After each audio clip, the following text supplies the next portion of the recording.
বেগম খালেদা জিয়ার মৃত্যু হয়েছে। স্বাভাবিক মৃত্যু, বার্ধক্যজনিত মৃত্যু এবং সম্মানজনক মৃত্যু। প্রকৃতি এমন একটা সময় তার মৃত্যু নির্ধারণ করেছেন যে সময়টিতে তার সারা জীবনের যে কর্ম, তার সারা জীবনের যে অর্জন, সেই অর্জনের রাষ্ট্রীয় স্বীকৃতি, রাজনৈতিক স্বীকৃতি এবং প্রাকৃতিক স্বীকৃতির একটা সন্ধিক্ষণ রচনা হয়েছে ডিসেম্বর মাসের এই সময়টিতে। বোঝার চেষ্টা করুন যে বেগম খালেদা জিয়া যদি আজ থেকে ২ বছর আগে ইন্তেকাল করতেন, তাহলে তার মৃত্যুর পরে তার যে শেষকৃত্য এটা কেমন হতো? নিঃসন্দেহে আজকের মতো হতো না। ২ নম্বর হলো যে তার মৃত্যুর পূর্বক্ষণে তিনি দেশ এবং বিদেশের চিকিৎসা সেবা পেয়েছেন। তার প্রিয়জনদেরকে তিনি পেয়েছেন কাছে। তার সন্তান, তার নাতি, তার পুত্রবধূ সবাইকে তিনি কাছে পেয়েছেন। এক অনন্য জীবনের পরিসমাপ্তি। তৃতীয়ত এটা বর্ষাকালে হতে পারে। কিন্তু বর্ষাকালে না হয়ে এমন একটা সময় হয়েছে যে সময়টিতে দেখা গেল যে মানুষের শোক প্রকাশ, মানুষের আবেগ প্রকাশ, জানাজাতে অংশগ্রহণ করা থেকে শুরু করে সবকিছুই প্রকৃতি অবারিত করে দিয়েছে। এরকম মৃত্যু, এরকম সম্মানজনক মৃত্যু, এরকম মহিমান্বিত মৃত্যু আমাদের এই সমাজে খুব অল্প মানুষের ভাগ্যে জোটে। তার ব্যাপারে আল্লাহর সিদ্ধান্তই চূড়ান্ত। আল্লাহই ভালো জানেন। আমরা শুধু দোয়া করি অনন্ত লোকে তিনি যেন সুখে থাকেন, শান্তিতে থাকেন। এখানে একটা বিষয় হলো যে, যে বা যারা তাকে আঘাত করার চেষ্টা করেছেন বিভিন্ন সময়টিতে, কার্যত এখন অবস্থা দৃষ্টে মনে হচ্ছে যে তার জন্য উপকারের কারণ হয়ে দাঁড়িয়েছিল। যেমন তিনি যখন জেলে গেলেন, তার এই যে জীবিত কিন্তু তিনি জেলে আছেন, এই সময়টিতে নেতাকর্মীদের মধ্যে, বিএনপির নেতাকর্মীদের মধ্যে যে বন্ধন তৈরি হয়েছিল, যে মহব্বত তৈরি হয়েছিল, সেটি এখন বিএনপি তার সুফল পাচ্ছে। তার অবর্তমানে তার সন্তান যেভাবে নেতৃত্বে এগিয়ে এসেছিল এবং তার কোনো ওয়ে ছিল না। তিনি যতদিন বাইরে ছিলেন তখন হয়তো তারেক রহমান সাহেবের নেতৃত্ব 30% ছিল দলের উপর। কিন্তু যেই মুহূর্তে তিনি জেলে গেলেন তখন তারেক রহমান সাহেবের নেতৃত্ব চলে এলো 95%। তো এই যে 95% যে তার নেতৃত্বের যোগ্যতা, তারা মানে যারা তাকে জেলে নিয়েছেন বেগম জিয়াকে, তারা এই তারেক রহমান সাহেবকে নেতা হিসেবে গড়ে উঠতে সহযোগিতা করেছেন। তার ফলে এই সময়টিতে পরিবর্তিত পরিস্থিতিতে তারেক রহমান সাহেব বাংলাদেশে আসার সাহস দেখিয়েছেন, শক্তি দেখিয়েছেন, যোগ্যতা দেখিয়েছেন এবং তার মায়ের শেষকৃত্যে তিনি উপস্থিত থাকার সৌভাগ্য অর্জন করেছেন। তো এই যে খালেদা জিয়ার জীবনে যে ঘটনা ঘটল, বাংলাদেশে আরও একজন প্রবীণা রাজনীতিবিদ শেখ হাসিনা। তিনি যদিও বেগম জিয়ার মতো রোগাক্রান্ত নন।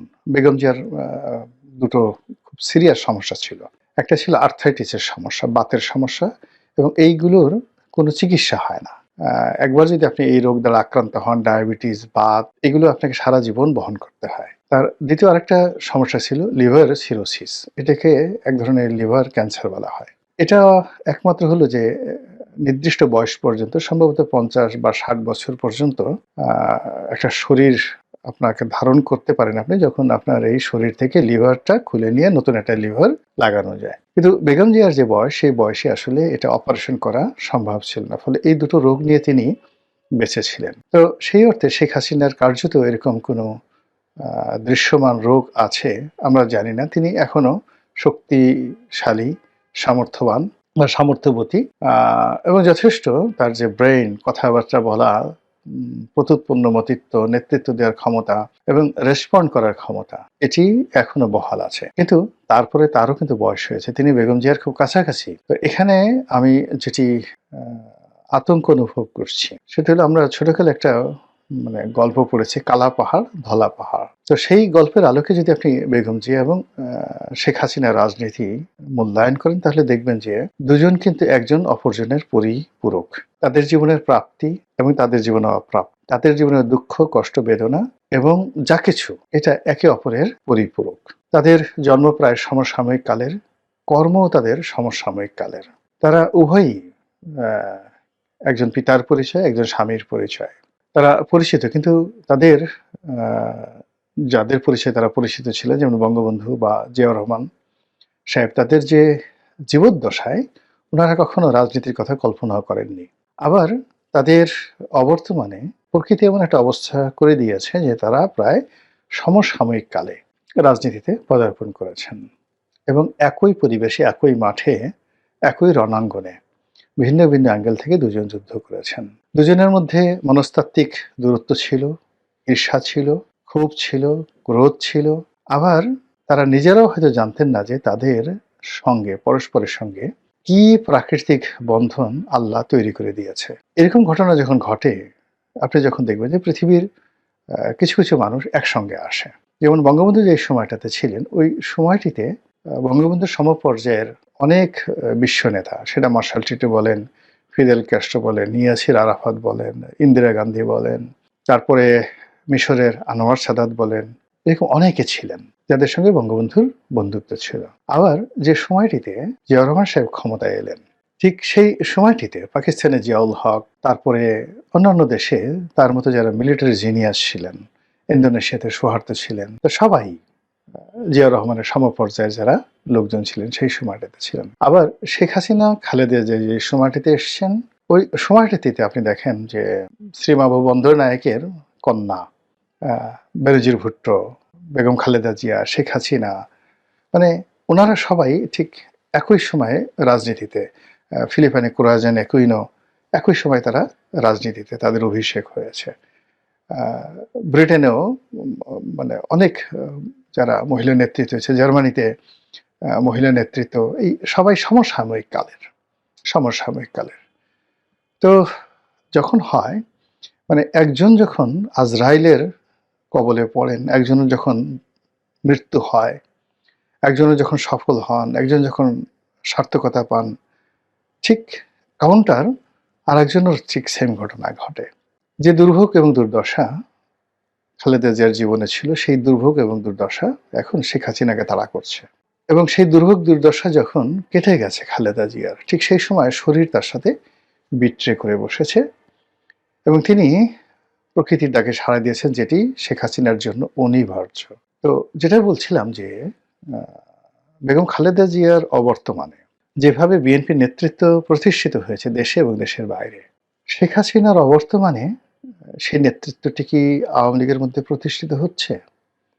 এর কারণটা হলো যে আমাদের এই দেশের, আমি যতটুকু রাজনীতি মানে বোঝার চেষ্টা করেছি, 1970 সাল থেকেই আওয়ামী লীগের বিরুদ্ধে অনেকগুলো রাজনৈতিক দল দাঁড়ানোর চেষ্টা করেছে। এর মধ্যে আওয়ামী লীগের যারা সবচেয়ে জুয়েল, ছাত্রলীগের সবচেয়ে জুয়েল, তারা জাসদ করার চেষ্টা করেছে, বাসদ করার চেষ্টা করেছে, তারপর তারা গণফোরাম করার চেষ্টা করেছে, কৃষক শ্রমিক পার্টি করার চেষ্টা করেছে কাদের সিদ্দিকের নেতৃত্বে, তারপর বাকশাল আব্দুর রাজ্জাক সাহেবের নেতৃত্বে বাকশাল করার চেষ্টা করেছে, আরও অনেক।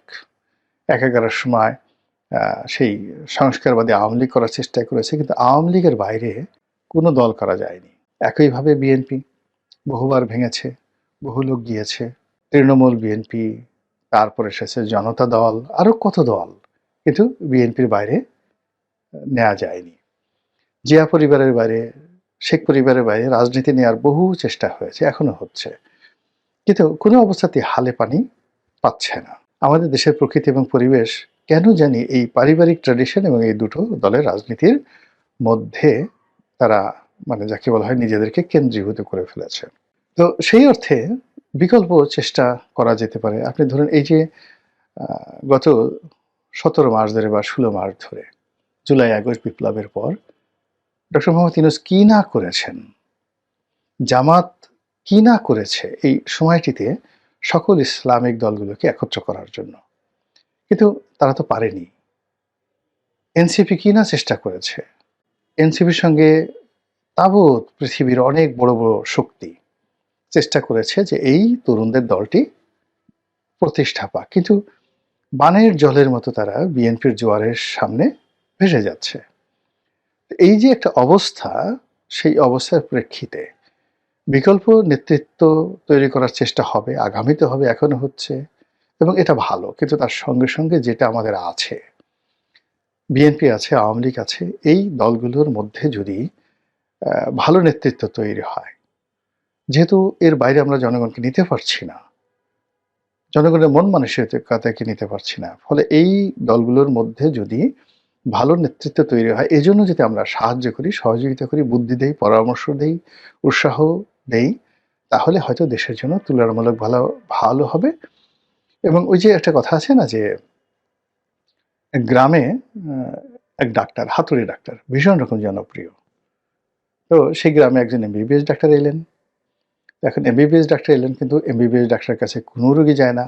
এমবিবিএস ডাক্তার দেখলেন যে এই জনপ্রিয় যে হাতুড়ি ডাক্তার, তিনি যে অপারেশন করেন, তারপরে তিনি যে আ দাওয়া দেন, ওষুধ দেন, অনেক ভুল হয়, ভ্রান্তি হয়। এবং অনায়াসে তিনি যেভাবে সিজারিয়ান অপারেশন করেন, বড়, বড় ফোঁড়া কেটে ফেলেন, তিনি দেখেন যে এগুলো সফল হয় কিন্তু প্রায় সব ক্ষেত্রে মৃত্যু ঝুঁকি থাকে। কিন্তু তিনি না ডাক্তারকে বোঝাতে পারছেন, না জনগণকে বোঝাতে পারছেন। তো সেই অবস্থাতে তিনি অনেক পরিশ্রম করে সেই যে হাতুড়ে ডাক্তার, তাকে সেই ডাক্তারের ট্রেনিং দিলেন, ডাক্তারি বই পড়ালেন। তাকে দক্ষ করলেন, অভিজ্ঞ করলেন এবং অভিজ্ঞ করার পর দেখা গেল যে তিনি আর আগের মতো ওভাবে চিকিৎসা করেন না, ওইভাবে অপারেশন করেন না। তো আমরা যেহেতু আমাদের এই কাজগুলো আওয়ামী লীগকে দিয়েই করাতে হবে, বিএনপিকে দ্বারাই করাতে হবে। তো সেক্ষেত্রে এই দুটো দলকে নিরপেক্ষ দূরত্ব থেকে এই দলের কাছে কোনো আশা না করে, এই দলগুলোর কাছ থেকে কোনো সুবিধার চিন্তা না করে বা এদের সাথে কোনো শত্রুতা না করে, এদের যাতে ভালো হয় সেই বিষয়গুলো যদি পরামর্শ দেয়া যায়, এদের যে মন্দ কাজগুলো রয়েছে সেগুলোকে যদি নিরপেক্ষভাবে সমালোচনা করা হয়, তাহলে হয়তো আমাদের যে রাজনীতি আগামী দিনে এই দুটো দলের মাধ্যমে তুলনামূলকভাবে ভালো হবে। ভারতের উদাহরণ দেই। ভারতে যখন রাহুল গান্ধী এলেন, তাকে নিয়ে সে কি ঠাট্টা, সে কি মশকরা। কিংবা সোনিয়া গান্ধী যখন এলেন, তাকেও নিয়েও কিন্তু প্রচণ্ড ঠাট্টা মশকরা হলো। ভালো মতো ইংরেজি বলতে পারে না। এরপরে পারিবারিক রাজনীতি, ইটালি থেকে এসছে, বিদেশি, রাহুল গান্ধী এ কি বুঝে, গর্দভ ইত্যাদি নানা রকম কথাবার্তা। কিন্তু এত কিছুর পরেও যখন কংগ্রেসের রাজনীতি গান্ধী পরিবারের বাইরে নেওয়া গেল না, তখন কংগ্রেসের মেধাবী এবং দেশের যত মেধাবী যারা লোকজন আছে, তারা সোনিয়া গান্ধী, রাহুল গান্ধী এবং প্রিয়াঙ্কা গান্ধী, তাদেরকে এমনভাবে গ্রুমিং করা হলো। সেই গ্রুমিংয়ের প্রেক্ষাপটে আপনি দেখেন যে আজকের যে রাহুল গান্ধী, তিনি একজন বিশ্বমানের নেতায় পরিণত হয়েছেন। অথচ ১০ বছর আগে তাকে পাপ্পি হিসেবে ডাকা হতো। পাপ্পি। তো পাপ্পি বলতে কি? মানে আপনি বুঝেন যে আ আমি আর বললাম না সেই শব্দটি। তাকে পাপ্পি হিসেবে বা পাপ্পা হিসেবে ডাকা হতো। সেই পাপ্পি বা পাপা এখন পার্লামেন্টে বক্তব্য দিলে সারা দুনিয়ার মানুষ মন্ত্রমুগ্ধের মতো শুনে। তিনি যখন মিডিয়া ফেস করেন, সারা পৃথিবীর মানুষ তাকে শোনে। আর প্রিয়াঙ্কা গান্ধী তিনি তো একেবারে ডুপ্লিকেট হয়ে গেছেন ইন্দিরা গান্ধীর। কি পার্লামেন্টে কি বাইরে। তো এটা ভারতের যে সিভিল সোসাইটি তারা সহযোগিতা করেছে।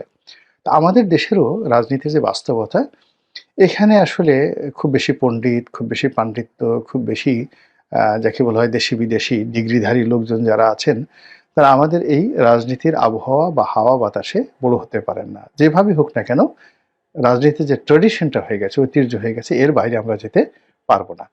তো সেক্ষেত্রে বিএনপি এখন ভালো একটা জায়গাতে আছে। তাদের অনেক দায়িত্ব কর্তব্য আছে। আমাদের নাগরিক সমাজ তাদেরও আছে এবং আওয়ামী লীগের যারা লোকজন আছেন তাদেরও আছে। তাদেরকে বুঝতে হবে যে একই সময়ে শেখ হাসিনার এবং খালেদা জিয়ার যেভাবে উত্থান হয়েছে, একইভাবে আপনি মিলিয়ে দেখেন শেখ হাসিনা খালেদা জিয়ার জীবনে যে ট্র্যাজেডিটা এসছে, খালেদা জিয়ার এই মৃত্যুর পরে আপনি ধরে নেন প্রকৃতির নিয়ম যে শেখ হাসিনা বেশি দিন বাঁচবেন না। কোনো রোগ নাই বালাই নাই। এটাই প্রকৃতির নিয়ম। তো শেখ হাসিনা যদি খুব অল্প সময়ের মধ্যে তিনি অসুস্থ হয়ে যান, নিষ্ক্রিয় হয়ে যান, তিনি যদি ১-২ বছরের মধ্যে অসুস্থ হয়ে পড়েন, একেবারে অসুস্থ হয়ে পড়েন, আমি আশ্চর্য হব না। কেননা the science of nature speak in a same way. প্রকৃতি এইভাবে কথা বলছে। তো এই যে আ বেগম জিয়ার মৃত্যুর সঙ্গে, সঙ্গে আজরাইল যেভাবে শেখ হাসিনার চারিদিকে ঘোরাফেরা করছে প্রকৃতির নিয়মে, এটাকে যদি কগনিজেন্সে নিয়ে আওয়ামী লীগের লোকজন প্রস্তুত হয়, বিকল্প নেতৃত্ব তৈরি করে এবং রাজনীতিতে টিকে থাকার চেষ্টা করে, হয়তো তাদের জন্য ভালো ফলাফল বয়ে আনবে। কিন্তু তারা যদি যতদিন তিনি প্রধানমন্ত্রী ছিলেন ওভাবে মনে করে যে তিনি ১০০ বছর জীবিত থাকবেন, ১৩০ বছর জীবিত থাকবেন, এবং শেষ দিন পর্যন্ত এখন যেভাবে তিনি কথাবার্তা বলছেন, আগে যেভাবে কথাবার্তা বলতেন, আরো ২ বছর পরে ৫ বছর পরে তিনি এভাবেই কথাবার্তা বলবেন। আমি মনে করি না যে এটা ঠিক হচ্ছে। এটা এখানে আবেগ। এখানে আবেগ নিয়ে এই ধরনের চিন্তাভাবনা করা যায়। কিন্তু বুদ্ধি, বিবেক এটা যদি আপনি খাটান, প্রয়োগ করেন তাহলে দেখবেন যে এটা একেবারে অবাস্তব।